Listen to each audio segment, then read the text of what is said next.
What's up, YouTube? Jay here. Homebrewing vlog number 2.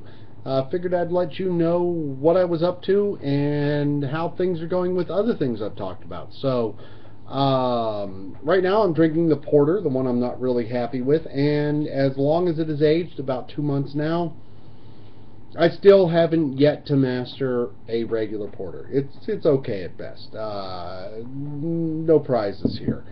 But I will let you know that I took, last night I took a sample with my thief of my breaded pumpkin. And both myself and my wife agreed that it was by far the best pumpkin either one of us has ever tasted. So I will tell you this, Brettanomyces clausicini, the aroma you will get from that particular strain of Brett is of the farm animal variety. It is not sour, it's not sour apples, which is kind of what I was hoping for. I was kind of hoping for a sour apple scent to the beer on top of the regular pumpkin beer, but the Brettanomyces clausicini, at least in this beer, has given me more of a farm animal flavor on top of the pumpkin beer, which both myself and my wife have agreed is absolutely amazing. So, it wasn't a bad choice. It's a little drier than the last time I tasted it. The bread is definitely eating some sugar in there. So, yeah, a breaded pumpkin absolutely works. And this may, in fact, be the best pumpkin beer I've ever made, which would make it the best pumpkin beer on a planet Earth. So, anybody that's afraid of Brett out there, I would say probably lose your fear, experiment with Brett. You might find that in the right beer, Brett can be absolutely amazing. Other than that, there was a recipe in a Beer Advocate magazine that I subscribe to for a graph, a apple cider beer hybrid kind of thing, and I had bought some apple cider, 4 gallons to be exact, and didn't follow the directions on it to keep it refrigerated, left it sit on my porch, figured I was going to brew in the next day or two, it wouldn't be a big deal. Well, because of work and scheduling and other things, that apple cider sat on a porch for a week or two.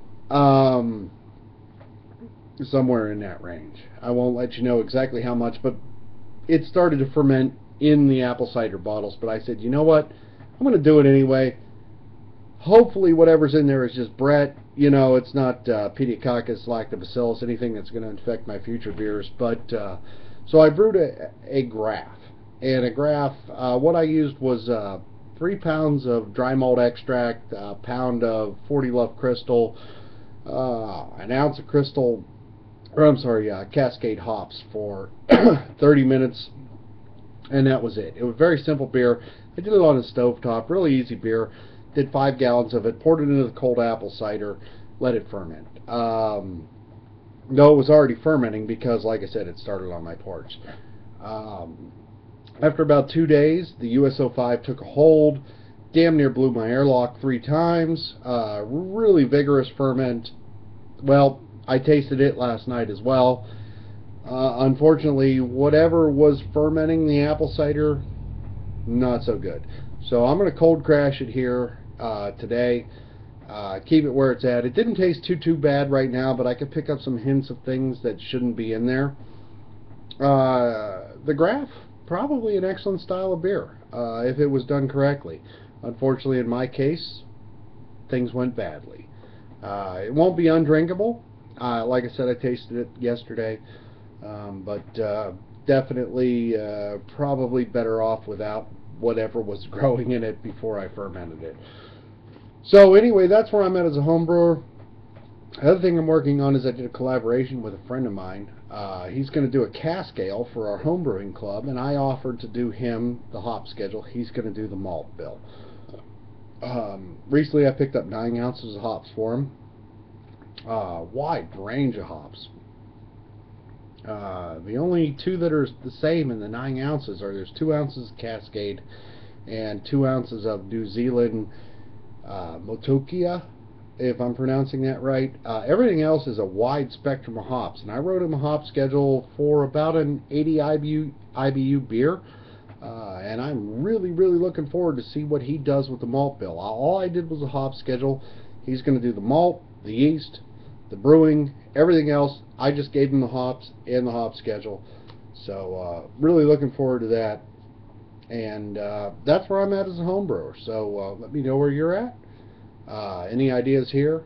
Try the graph, but don't wait as long as I did. Buy your cider fresh, or at least keep it refrigerated. Keep that fermentation down to a minimum. So hopefully yours comes out better than mine. This is the porter that I brewed the last time, and like I said, it's so-so. I've yet to figure out this style. There is just some flavor compounds with dark malts that I've yet to master. So anyway, cheers. Have a good night.